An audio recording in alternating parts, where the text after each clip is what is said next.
Would there be any issues raised by the members of this committee so far as the fuel subsidy program or Pantawid Pasada program is concerned? Mr. Chair, yung pong sahanay ng tricycle, no? Ito pong nakasulat dito na mga simula po nung naglabas sa General Appropriation ng 2021, 2022, 2023. Hanggang ngayon po, inihingi namin for how many times na magkaroon kami ng listahan. Kasi katulad po nung Angeles City ko, kaalis lang dahil di nakapag-antay. Sa Angeles City po, ni isang tricycle, walang nakatanggap. Mr. Chair, siguro naman, I'm not a lawyer, pero ito pong pondo na to kasi para sa amin. That's why gusto namin malaman kung saan talaga napunta. Kasi po 3 tranche na. Mismo po yung TODA ko sa lugar ko, wala pong natanggap kahit isa sa miyembro ko. So would there be any issues raised by the members of this committee so far as the fuel subsidy program or Pantawid Pasada program is concerned? Yung mga transport groups are supposed to be beneficiaries. Do you have issues to be raised? Good afternoon, Mr. Chair, if I may. Yes. Dala po namin yung mga list initial ng mga hindi po naka-receive pa ng mga fuel subsidy. And kung pwede, malaman natin, Mr. Chair, kung ilan talaga ang units na tumatakbo pa at ilan talaga. For example, kung 300,000 yan, lahat ba yung 300,000 may naka-allocate po ba dito na fuel subsidy o Tawid Pasada? Yes, Mr. Chair. For 2023, Your Honor, the targeted beneficiaries for LTFRB mode for public utility vehicles is 280,000, Your Honor. As of now, we have disbursed, out of the 280,000, we have disbursed 196,943, Your Honor, for public utility vehicle drivers.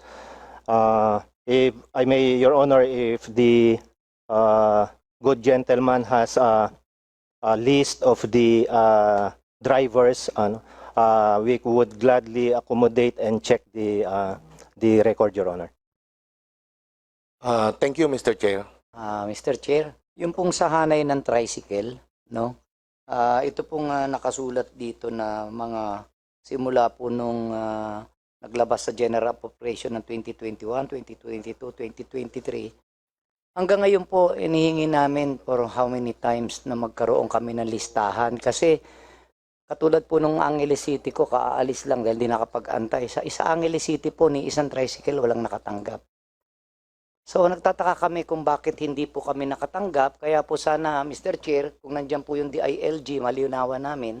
Kasi po ang budget po pumunta sa DOTR bago ipapasa pa sa DILG, bago DILG, hingin pa sa mga local, bago ibabalik, napakatagal ng proseso. Kaya po, kung titignan ninyo, yung kabuuan nung huli is 99,775. That is only the sa Metro Manila alone po, mahigit na 400 ng tricycle, dibo.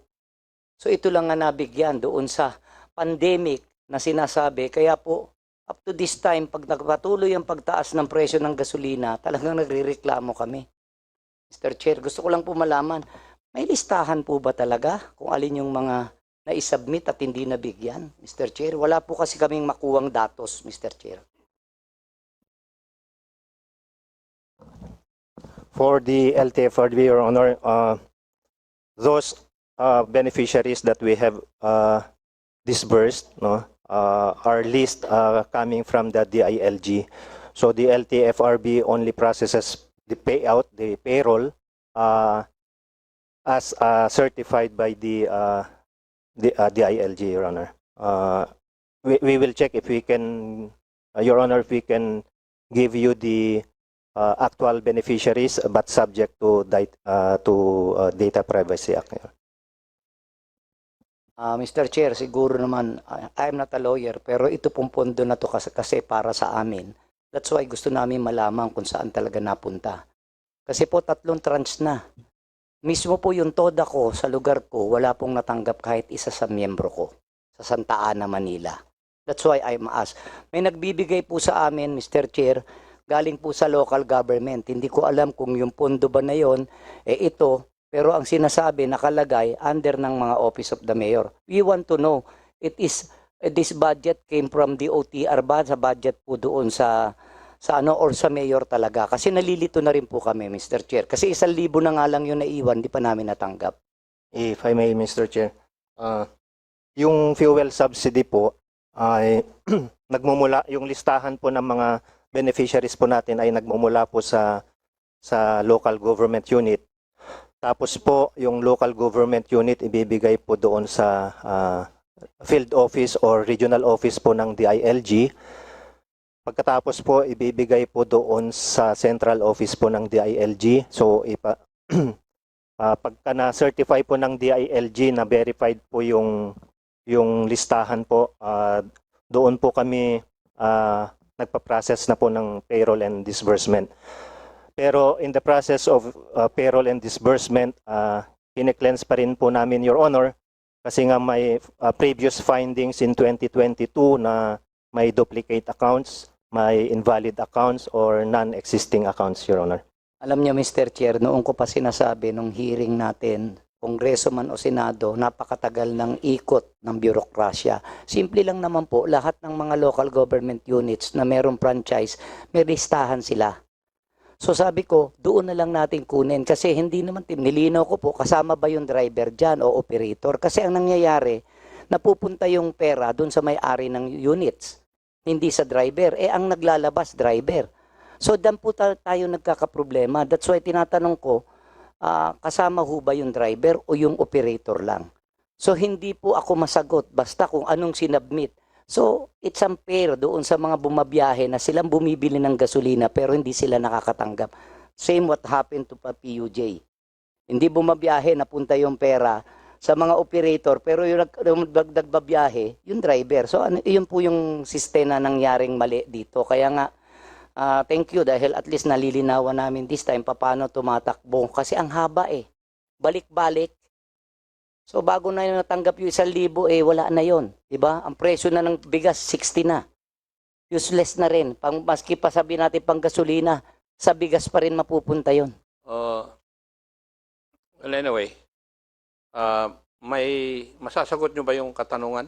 Your Honor, sa amin po bilang disbursement and payroll agency for fuel subsidies of tricycle drivers and delivery service drivers, the LTFRB only depends on the certified list submitted to us by the DILG and the DICT. But in doing so, again, Your Honor, we still revalidate and cleanse the record because the accountability of the disbursement process lies on the LTFRB. So we do extra due diligence in the disbursement of the subsidy, Your Honor. Mag-comment lang po, di sinabi din po ng kasama namin, yung problema po kasi doon sa card, nawi-withdraw po kasi yung pera. Last time na nag-hearing po tungkol dito, ang sabi po sa akin ng DBM, dapat hindi ito nawi-withdraw para kahit sino ang humawak doon sa card, intended lamang po ito doon sa fuel, noong kung ano po yung nakalagay na plate number doon sa card. Nawi-withdraw po kasi Yun po ang mahirap na dapat. Ito po yung masolusyonan po natin. Hindi ko ho alam kung sa Land Bank po ba ito, sa DBM po ba, sa LTFRB. Sana po ito po yung masolusyonan natin. Ito po yung pinakamalaking problema na kinakaharap po ng drivers and between drivers and operators po, Mr. Chair. Thank you po. Yung 2023 General Appropriations Act, 3 billion yung appropriated for fuel subsidy. Tama po? Yes, Your Honor.